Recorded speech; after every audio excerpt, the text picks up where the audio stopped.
Welcome to Fika's Focus. Voices leading change. Welcome back to Fill the Gap. We are here with Courtney. Kia ora, Courtney. How are you? Good.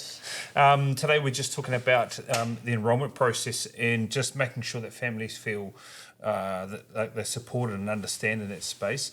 So first of all, when we go through enrolment, we enrol online, but what are some of the key information that we really need from families to help make the enrolment process smooth? Mm-hmm. It's really important when you fill the enrolment form in online that you take your time and go through the process and answer all the questions that are there. We need to have information about your child around their health, and if there's anything in particular that we need to know, such as dietary requirement or any allergies that they may have.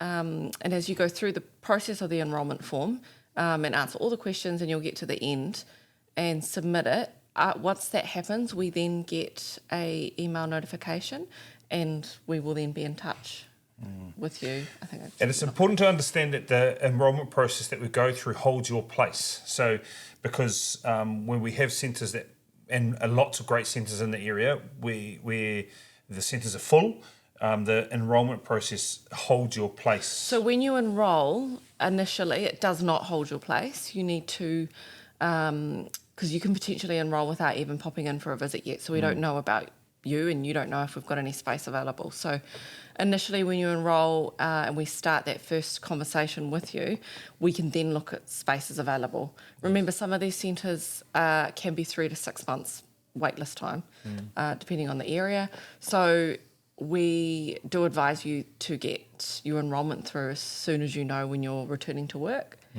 So what we're trying to actually say is that it's a trigger for action. The enrolment form is a trigger for action. Yep. And what it allows our centre leaders to do is they'll get in touch with you.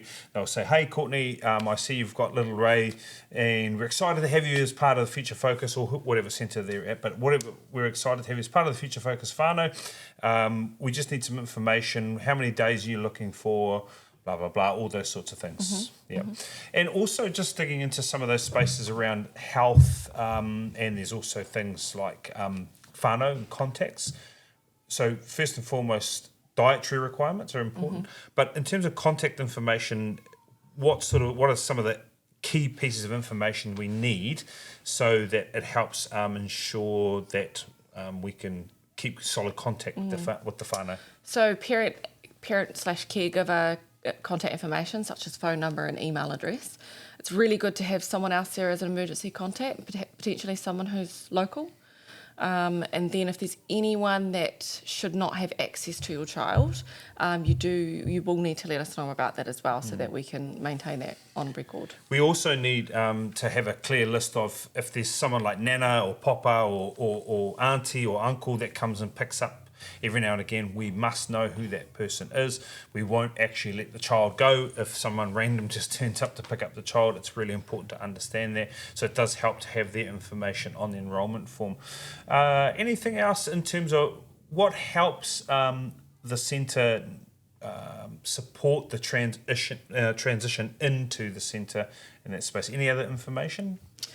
So upon first meeting your child and yourself, a centre leader or teacher will want to make a booking to talk to you about child aspirations, all about your child, such as their interests, their dislikes, how they like to be comforted,